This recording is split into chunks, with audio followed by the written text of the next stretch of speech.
Hola hermanos, muy amados. Me da mucho gusto poder continuar con ustedes y que estemos todos juntos aquí estudiando la palabra de Dios. Vamos a continuar con este curso en línea del Seminario Teológico Bautista Dr. G.H. Lacey. Mi nombre es Irma Patricia Zabalza Gómez y es un gusto poder estar compartiendo este curso con ustedes. Continuamos ahora con la epístola de Pablo a los Efesios, la carta a los Efesios. Vamos a comentar algunos aspectos generales e introductorios. Esta carta, al igual a las dos anteriores que hemos estudiado, es una carta que se clasifica como una carta de la presión. Pablo es el autor y lo dice allí en el mismo versículo 1 del capítulo 1:1, Pablo, apóstol de Jesucristo, por la voluntad de Dios, a los santos y fieles en Cristo Jesús que están en Éfeso. Ahora, aquí él se determina él como autor. Y allá en el capítulo 3, versículo 1, dice, por esta causa yo, Pablo, prisionero de Cristo Jesús. Bueno, aquí él se denomina prisionero de Cristo Jesús, y también en el 4:1, yo pues preso en el Señor. Y bueno, él está preso y está en Roma en un arresto domiciliario, y esta carta pues se envió juntamente con la carta de Colosenses que ya estudiamos, ¿verdad? El portador de esta carta es Tíquico, que lo menciona ya en el 6:21, que dice, para que también vosotros sepáis mis asuntos y lo que hago, todo os lo hará saber Tíquico, hermano amado y fiel ministro en el Señor. El portador de esta carta, entonces decimos, es Tíquico. Y bueno, ¿cuál es la ocasión por la cual Pablo escribe la carta a los Efesios? Normalmente las cartas paulinas fueron escritas para responder a necesidades muy específicas de la iglesia. En este caso de esta carta es un poco difícil encontrar específicamente el problema central, aunque claro, en general podemos decir que esta carta ayuda a los creyentes a vivir la vida en Cristo, su nueva vida en Cristo, en un mundo donde hay muchos desafíos y amenazas para la fe. Entonces esta carta pues también fue una carta no exclusiva para una iglesia, sino para poder ser leída en otras comunidades cristianas del Asia Menor. ¿Cuáles son las características de esta carta? En esta carta Pablo va a confrontar la idea gnóstica que ya confrontó en los Colosenses. Ahora, Colosenses tiene un distintivo, podríamos decirlo así: Cristo, cabeza de la iglesia. En Efesios, Pablo presenta a la iglesia como cuerpo de Cristo. Del capítulo 1 al capítulo 3 vamos a ver una sección muy doctrinal, muy profunda, una sección teológica, ¿verdad? Y esa es la carta central del 1 al 3. Y ya después vendrán aspectos más prácticos correlacionados con lo primero. Ahora, se ha dicho que esta carta de los Efesios es la reina de las epístolas. Bueno, es una epístola muy interesante, profunda, ¿verdad? Ahora, esta carta de los Efesios, por lo que refiere en Colosenses 4:16, que dice, cuando esta carta haya sido leída entre vosotros, haced que también se lea en la iglesia de los laodicenses, y que la de la Laodicea la leáis también vosotros. Bueno, no conocemos una carta dirigida exactamente a fin que diga a la Laodicea. En los manuscritos más antiguos, esa frase de Éfeso, en Éfeso, no aparece, aunque por lo que menciona Pablo allá en segunda de Timoteo 4:12, habla de que a Tíquico lo había enviado a Éfeso. Entonces, pues hay una conexión allí de este portador de la carta que puede ser a Éfeso. Ahora, ¿por qué no aparece esa carta dirigida así? ¿Por qué está esa carta dirigida así? Como una carta impersonal. No hay notas personales en esta carta, pero tampoco hay saludos personales, ¿verdad? Pero algunos piensan que hay alguna relación en que no aparezca ese nombre de la Odisea por una razón que le llaman Dammatio memoriae. La condenación del recuerdo de alguien. Es decir, que por alguna circunstancia de un mal testimonio, ya se eliminó, ya se prefirió no hablar más del nombre. Y eso lo podemos relacionar quizás allá por Apocalipsis 3, 14 al 22, que es una descripción que hace a la iglesia, precisamente, a la iglesia de Laodicea, donde el mensaje, ¿verdad?, del mensaje de esta iglesia habla de que por cuanto eres tibio, dice, ojalá fueses frío o caliente, pero por cuanto eres tibio, ni frío ni caliente, te vomitaré de mi boca. Bueno, no vamos a profundizar más en esto, pero algunos sostienen que fue una condenación de recuerdo, por eso esa carta no aparece allí a la Odisea, sino que aparece simplemente como una carta. Ahora, este manuscrito pues no tiene la frase en Éfeso, pero pues es una carta que fue ampliamente reconocida y obviamente su autoría no ha estado en discusión. Bueno, yendo un poco más a fondo en la carta, vemos que esta carta es una carta dirigida a los gentiles. En el 2:11 podemos ver allí, dice, por tanto, acordaos que en otro tiempo vosotros, los gentiles, habla de los gentiles. Y luego allí dice, antes dice ustedes, en el 12 dice ustedes estaban sin Cristo, alejados de la ciudadanía de Israel. En el 3:1 dice, Pablo dice, prisionero de Cristo Jesús por vosotros, los gentiles.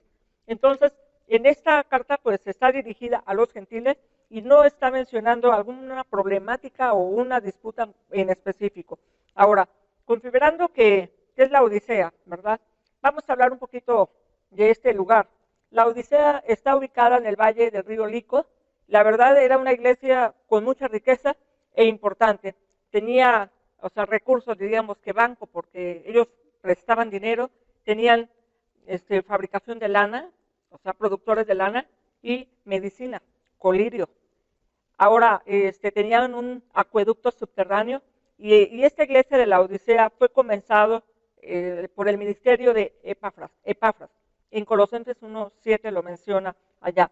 Esa zona fue muy conocida también como una zona sísmica con muchas situaciones de destrucción, ¿verdad? Se destruían, pero dada la riqueza que tenían, realmente no afectaba del todo. Ahora, si consideramos no la Odisea, el lugar, sino Éfeso como tal, el lugar como Éfeso. Bueno, hagamos un comentario paralelo a este lugar también, porque al final de cuentas, bueno, la carta se reconoce así para los santos que están en Éfeso. Ahora, ¿dónde está o cómo es la comunidad de Éfeso? De Éfeso tenemos referencias allá en el segundo viaje misionero de Pablo. Pablo se detiene en Éfeso, allá lo menciona en Hechos 18-19 y menciona que allá se queda Priscila y Aquila para continuar el trabajo misionero. Y en el tercer viaje misionero, Pablo va a hacer una estancia mayor allá en Éfeso y lo vamos a ver allá en la narrativa de Hechos 18-22 hasta el 19-41. Hechos nos narra la vida de Pablo en la ciudad de Éfeso. Pablo vivió 3 años en Éfeso, alrededor del 52 al 55, y estando en Éfeso es cuando él escribió la carta a los primeros de los Corintios. En Hechos 19, 8 habla de que Pablo estuvo 3 meses en una sinagoga, después Pablo está en una escuela de Tirano, allí por 2 años. Entonces, durante esa estancia, pues escribe su carta, entonces hay una relación, diríamos que afectuosa, de cariño con los de Éfeso, pero sin embargo, en la carta de los Efesios, sí nos sorprende que hay indicaciones de que pareciera que no era conocido o no conocía a los lectores, porque veamos allá en el 1:15, dice, por esta causa también yo, habiendo oído de vuestra fe en el Señor Jesús y de vuestro amor para con todos los santos. Dice, habiendo oído. Y en el 3:2 hace referencia, y si es que habéis oído de la administración de la gracia de Dios que me fue dada para con vosotros. Si es que yo he oído de ustedes y ustedes han oído de mí. En pocas palabras es lo que está diciendo allá Pablo. Pero bueno, esa es digamos que es una cosa que nos sorprende, ¿no? Porque sí había tenido él contacto directo con una comunidad de Éfeso. Bueno, ¿Cuál es la idea central, clave, en el libro de esta carta en Efesios?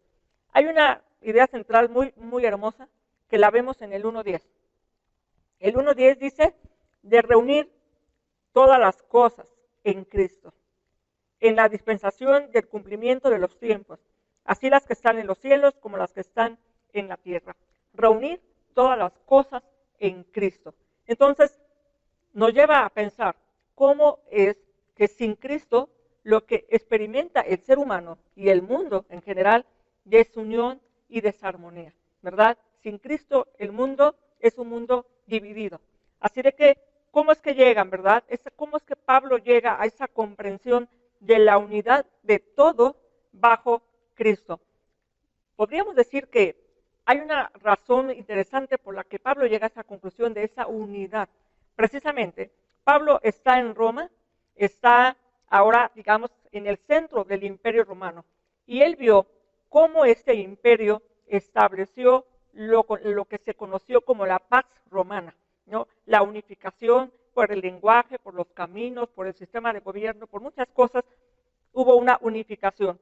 Y posiblemente Pablo está viendo la Pax Romana como una parábola, como una metáfora, y aplica a sí mismo ahora a Cristo, que por medio de él todo se unifica. Entonces, esa es una idea muy importante, ¿verdad? Cristo es el instrumento de Dios para la reconciliación de un mundo dividido. Pero también Efesios va a plantear que la iglesia es un instrumento de Cristo para tal reconciliación. Vamos a entrar al capítulo 1. Dicho estos aspectos generales, vamos al capítulo 1, versículo 1 y 2. Vamos a hacer un recorrido, no podemos hacerlo tan detallado, pero sí deteniéndonos en algunos aspectos importantes. Hagamos un análisis de Efesios capítulo 1. En el capítulo 1, versículo 1, dice: Pablo, apóstol de Jesucristo, por la voluntad de Dios. Por la voluntad de Dios. Dice: para los santos y fieles en Cristo Jesús que están en Éfeso.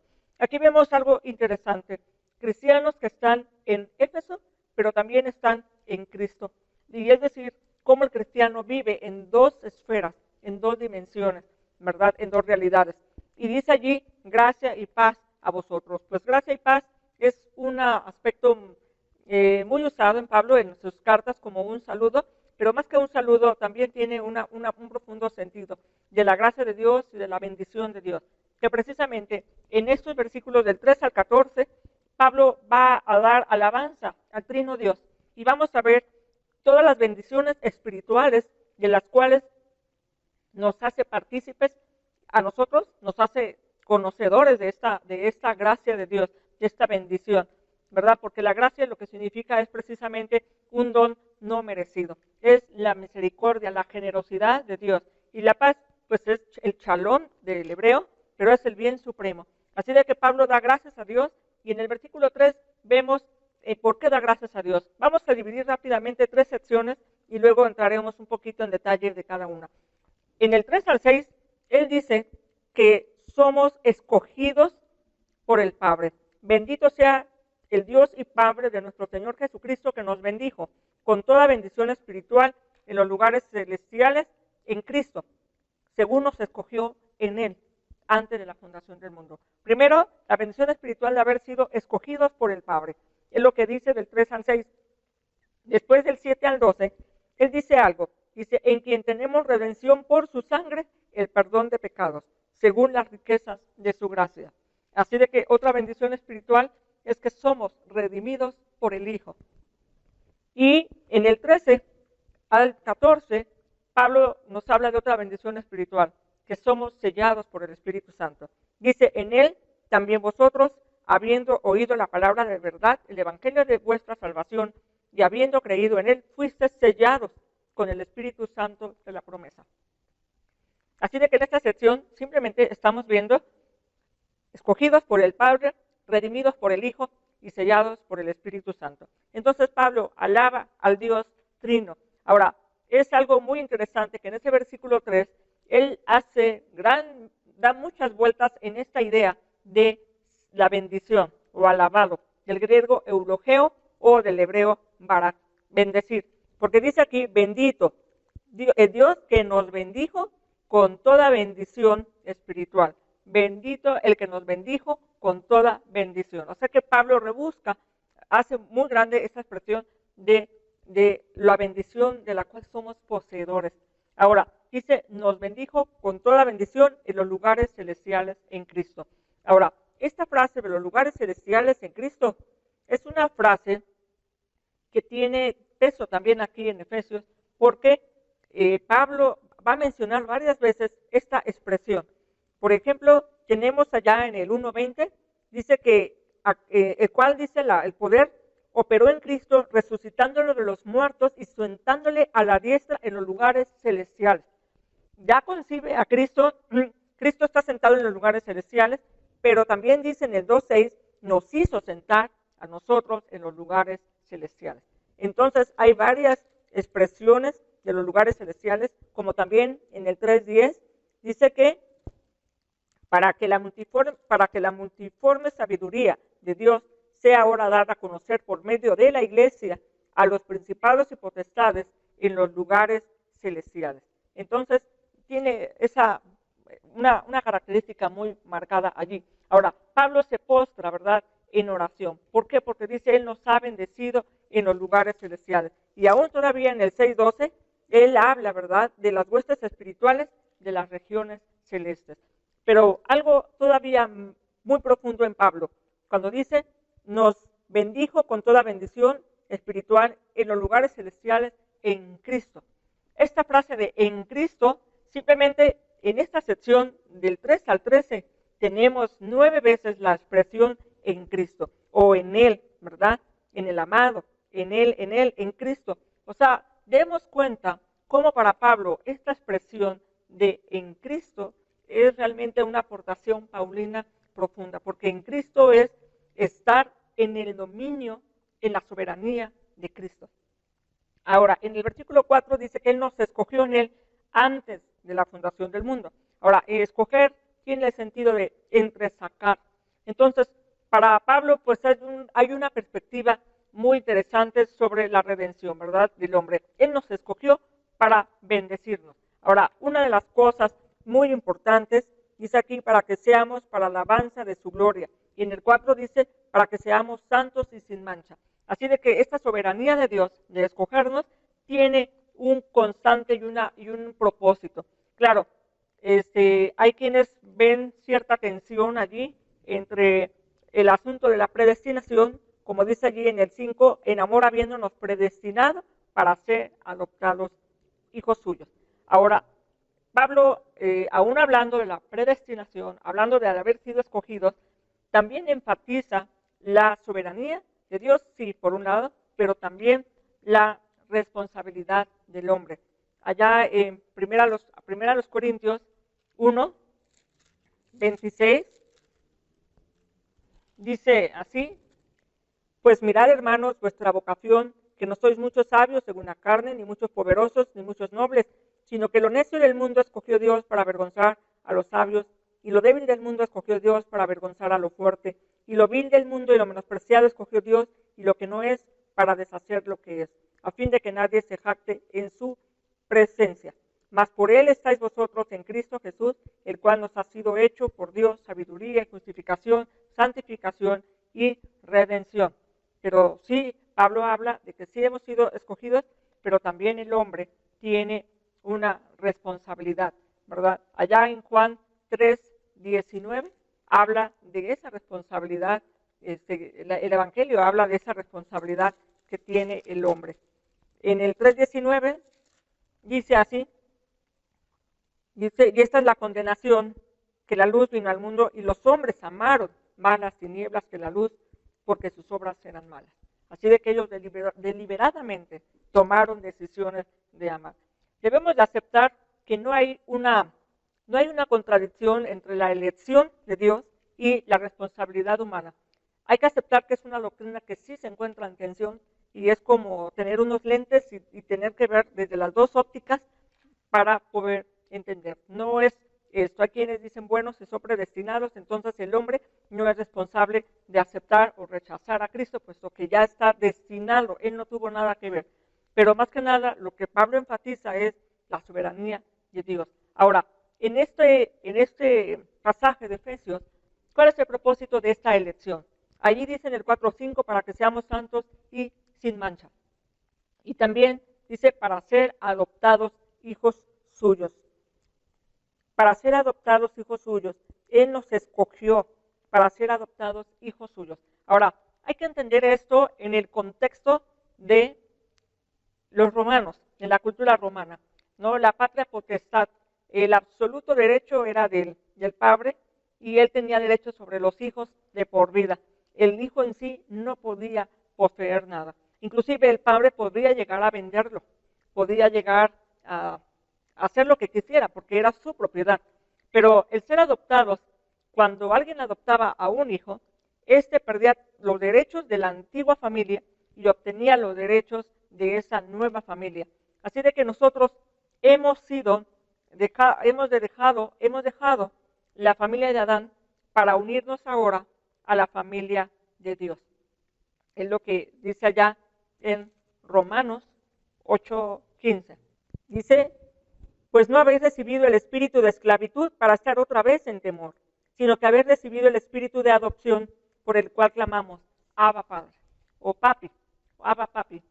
Bueno, nuestra adopción nos declara, somos amados por Dios. Así de que la adopción es algo interesante. Somos adoptados, sí, pero nos está hablando de que hay un propósito. En el versículo 6 dice, para alabanza de su gloria. Y en el 12 dice, a fin de que seamos para alabanza de su gloria. Y en el 14, ¿verdad? Cuando habla del ser sellados por el Espíritu, dice, para alabanza de su gloria. Así de que esta elección y el ser hijos del Señor realmente trasciende todo lo que nosotros pudiésemos imaginar. En el 1:7, cuando habla de la redención por su sangre, la redención, hablar del tema de la redención es una libertad que se obtiene mediante el pago de un rescate. Y esto, el trasfondo viene desde el Antiguo Testamento por las funciones del Goel. El Goel es el redentor, el pariente redentor. Él podía vengar la sangre de un pariente, podía casarse con la viuda, podía liberar a un esclavo, podía comprar la herencia. Entonces podemos ver esto muy, muy hermosamente ilustrado de la función del redentor en la hermosa historia de Ruth, Booz y Ruth, ¿verdad? La redención aquí dice que es pagar un rescate. Ahora, aquí en Colosenses vimos algo interesante. Cuando dice allá en el 1:27, dice allá, a quienes Dios quiso dar a conocer las riquezas de la gloria. Habla de las riquezas de la gloria. Efesios 2:7 dice allí, para mostrar en los siglos venideros la abundante riqueza de su gracia. Y en el 1:7, en el que estamos, dice allí, en quien tenemos redención por su sangre, el perdón de pecados, según las riquezas de su gracia. ¿Qué abundancia de bienes tiene nuestro Dios? La riqueza de la gloria, la riqueza de la gracia, y con todo ello cumple esa función redentora de pagar. Pero realmente lo que nos habla aquí, que el Señor realmente sobreabunda para hacer ese rescate. En el 1:8 dice que hizo sobreabundar para con nosotros con toda sabiduría e inteligencia. Ahora, esta parte dice literalmente rebosó, se excedió. O sea, realmente Dios no nos redimió, Jesús no nos redimió limitado o pagando apenas, sino se excedió. Ahora, se excede en esa riqueza y obviamente nos hace abundar a nosotros, dice allí, sabiduría e inteligencia. La palabra sabiduría es Sofía. No es algo que yo obtengo porque estudie, sino porque es algo que Dios da. Y prónesis, aquí inteligencia prónesis, tiene que ver con conocimiento de los negocios humanos, de la planificación, del día a día. Así de que ambas sabidurías nos trajo Cristo. El conocimiento, lo que Dios da y también el cómo puede cambiar radicalmente esto para nuestra vida. Ahora, todo esto tiene que ver con algo. En el versículo 9 dice, Dios da a conocer su voluntad a través de la revelación. Dice, dándonos a conocer el misterio de su voluntad. Las cosas ocultas se han manifestado. Dios toma placer en revelarse a nosotros. Él no quiere permanecer oculto. Ahora, en el tiempo de Pablo estaban filosofías místicas, gnósticas, y había unas religiones orientales llamadas de misterio, que eran unas doctrinas secretas que obviamente solamente se manifestaban a unos cuantos, precisamente a unos elegidos. Sin embargo, Pablo tiene una connotación distinta para el misterio, porque lo que dice aquí en el 9, dice, dando a conocer el misterio de su voluntad según su beneplácito, el cual se había propuesto en sí mismo de reunir todas las cosas en Cristo. Ahora, revelar el misterio realmente lo que quiere decir es lo que Pablo predica, y es el hecho de la obra redentora y salvadora de Dios, que es lo que se centra, ¿no?, en este versículo 9 y 10, que es de reunir todas las cosas en Cristo. Ese es el misterio. El propósito de salvación es restaurar todo, absolutamente todo. Si nosotros diéramos un vistazo y haciendo un poco de recordación de el Génesis 3, el Génesis 3, allá sobre la caída, nos revela 4 grandes fracturas o divisiones que surgió a través de esta caída del pecado. Y solamente las voy a mencionar muy brevemente, no es nuestro objeto ahorita estudiar Génesis, pero recordando para comprender toda la trascendencia de reunir todas las cosas en Cristo, o de la restauración o la reconciliación. Primero, cuando Dios llamó al hombre y le dijo, ¿dónde estás tú? Allí había un problema teológico. Se separó el Dios y el hombre. Y Dios tomó la iniciativa de buscar. Ahora, el hombre dijo, yo tuve miedo y me escondí. Así de que también hay una fractura emocional, interna, individual, psicológica, ya llaman algunos, entre el hombre mismo.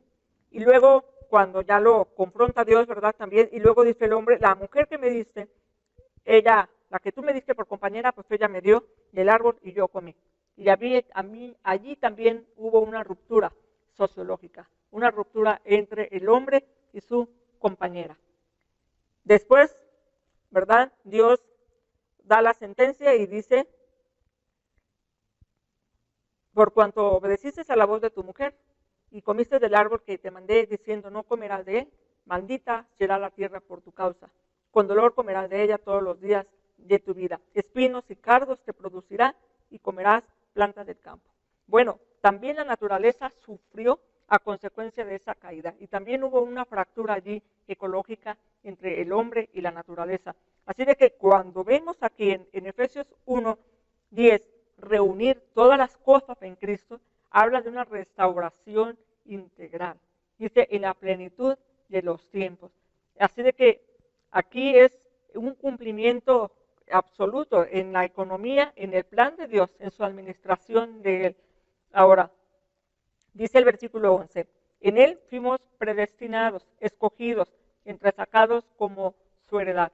Dice ya que proorizo es la palabra para predestinados y significa decidir de antemano. Fuimos también sellados y el sello era una marca o una señal de posesión, de pertenencia. Entonces, en pocas palabras, lo que está diciendo es que hemos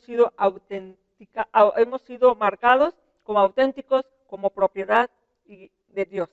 Veamos allá el 4:30, cuando dice allá, no contristéis al Espíritu Santo de Dios, por el cual fuiste sellados para el día de la redención. Así de que sí hay una salvación, pero aquí también pone una tensión entre el ya y el todavía no. Para el día de la redención, pero también habla de que ya nos hizo sentar en los lugares celestiales. Es ya y a la vez todavía estamos esperando. Son dos cosas, ¿no? Ahora, en el 14 dice allí que Él ha dado al Espíritu Santo. El don del Espíritu Santo es como un anticipo, dice, son las arras de nuestra herencia hasta la redención. Y aquí las arras tiene que ver con el comercio griego, porque cuando se hacía una transacción de comercio, se pagaba una parte, ¿no? Y ese era el arrabón, las arras, un pago parcial como garantía de que el resto iba a ser pagado. Así de que el Espíritu Santo es solamente el anticipo de todas las bendiciones que Dios tiene guardadas para nosotros. Así de que es una gran bendición con un gran pensamiento de Pablo con la que nos está introduciendo en esta carta a los Efesios. Vamos a pasar a la sección del 15 al 23 para terminar este primer capítulo. La acción de gracias y la oración. Podemos ver aquí la intercesión de Pablo por la iglesia y las marcas de esta iglesia. Dice aquí, por esta causa, también yo, habiendo oído de vuestra fe en el Señor Jesús y de vuestro amor para con todos los santos, no ceso de dar gracias por vosotros, haciendo memoria de vosotros en mis oraciones, para que el Dios de nuestro Señor Jesucristo, el Padre de gloria, y esto es una expresión interesante que solamente aquí la vemos aparecer, dice, nos dé espíritu de sabiduría y de revelación en el conocimiento de Él. El espíritu de sabiduría, ¿verdad? Pablo quizás está pensando que nosotros lleguemos a conocer aún más profundamente a Dios y todas las bendiciones que Él nos ha preparado. Dice allí el 18, dice, alumbrando los ojos de vuestro entendimiento para que sepáis cuál es la esperanza a la que Él os ha llamado. Pablo hace una ilustración o hace más bien una referencia, que Él dice, alumbre vuestros ojos. ¿Qué cosas quería Pablo que nosotros, que los lectores de su carta y nosotros ahora, ¿verdad?, que conociéramos con esta mejorada percepción espiritual? Hay algo que quiere que comprendamos. Dice aquí, ¿cuál la supereminente grandeza de su poder para con nosotros los que creemos, según la operación del poder de su fuerza? Que comprendamos el poder de Dios. Ahora, esta expresión suprema del poder de Dios se manifestó precisamente en la resurrección de Jesús. Y este Padre de gloria es la revelación de la cual nosotros se nos da a conocer por medio del Espíritu Santo.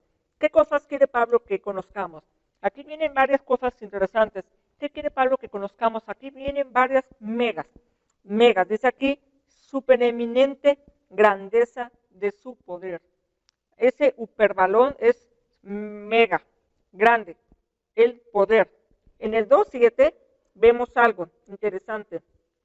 Para mostrar en los siglos venideros las abundantes riquezas de la gracia. En el 3.19 vemos que quiere dar a conocer el amor de Cristo que excede a todo conocimiento.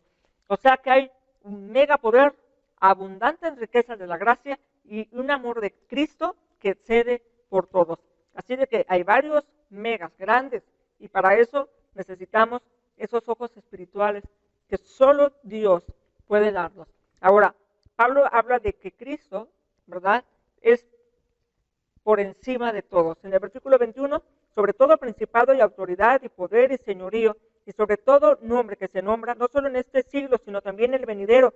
Y todo, dice, lo sometió, todas las cosas bajo sus pies, y lo dio por cabeza sobre todas las cosas, a la iglesia, la cual es su cuerpo. Y aquí vemos algo interesante, ¿no? La iglesia, el cuerpo de Cristo.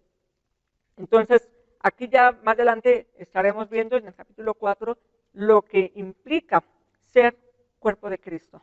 Ahora, él habla, ¿verdad?, de que él desea, dice que como cabeza de la iglesia y la iglesia como cuerpo, dice aquel que lo llena en todo. Y entonces, de alguna manera, es una forma pasiva en el sentido de que nosotros somos llenados por él. Dice en el 5:18, no os embraguéis con vino, sino, dice, sed llenos del Espíritu Santo. Y ya veremos cuando lleguemos al 5 en qué es lo que consiste. Efesios capítulo 2, la reconciliación por medio de Cristo. Ya vemos que todo está fragmentado y su propósito es unificar. Pero ahora Pablo, en este capítulo 2, en el 1 al 3, va a dar una descripción de varias características que describen a un hombre sin Cristo. Vean allí, dice, Él nos dio vida a vosotros cuando estabais muertos en vuestros delitos y pecados. Una de las características de sus lectores es que antes, habían estado muertos, necros, es muerto en delitos y pecados. Ahora, todo aquí lo que tiene que ver en delito y pecado tiene que ver con eso de errar al blanco. Pero no es porque erramos por poquito, que ahí está el centro y por poquito no le atinamos. Errar el blanco es porque nosotros apuntamos en sentido contrario de lo donde deberíamos de estar apuntando. Y no llegar a ser lo que debiéramos ser en Cristo, allí estamos errando, estamos pecando. y dice ahí de los delitos, ¿no? Delito aquí, la palabra es interesante, parátoma, que tiene que ver con resbalón, con algo de que perder el camino o no estar en el camino. Aparte de que estábamos muertos, dice aquí en el 2, dice, siguiendo la corriente de este mundo, siguiendo la corriente de este mundo, el cual anduviste.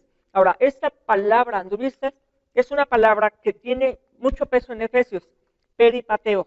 Peripateo es una expresión para hablar como de un estilo de vida, una manera de vivir. Aquí está haciendo referencia viviendo según la corriente de este mundo. Y es algo muy similar de lo que Pablo ya mencionó allá en el Romanos 12, cuando habla de que no nos conformemos a este mundo, que no adquiramos los valores de este mundo. Ahora, en esta sección 2, dice que anduvimos conforme al príncipe de la potestad, ¿verdad? Que opera en el espíritu que ahora opera en los hijos de desobediencia. Aquí los hijos de desobediencia quiere decir hijos que no se quieren someter. Ahora, Pablo, ¿verdad?, ha vivido también de alguna manera estos deseos de la carne. Dice, entre los cuales también todos nosotros vivimos en otro tiempo. Él se incluye también. Vivimos en los deseos de la carne, haciendo la voluntad de la carne, los pensamientos de la carne, y éramos por naturaleza hijos de ira. Todo esto es lo que era el hombre sin Dios, hijos de ira. Aquí la expresión hijos de ira es un hebraísmo, y quiere decir hijos que merecen la ira. Y es lo opuesto a los hijos de luz, que veremos un poco más adelante. Ahora, esta nueva vida en Cristo, el versículo 4 hace un cambio radical, porque describió cómo andábamos cuando vivíamos sin Cristo, pero en el 4 dice, pero Dios, que es rico en misericordia por su gran amor con que nos amó, aún estando muertos en pecados, nos dio vida juntamente con Cristo. Así de que Dios cambió la situación. Por el gran amor, por el amor leal de Dios, nos cambió totalmente la situación, nuestra situación. Versículo 6 dice, juntamente con Él nos resucitó, pero aparte de participar en la resurrección, también participamos en la exaltación. Dice aquí, nos resucitó y nos hizo sentar en los lugares celestiales con Cristo Jesús.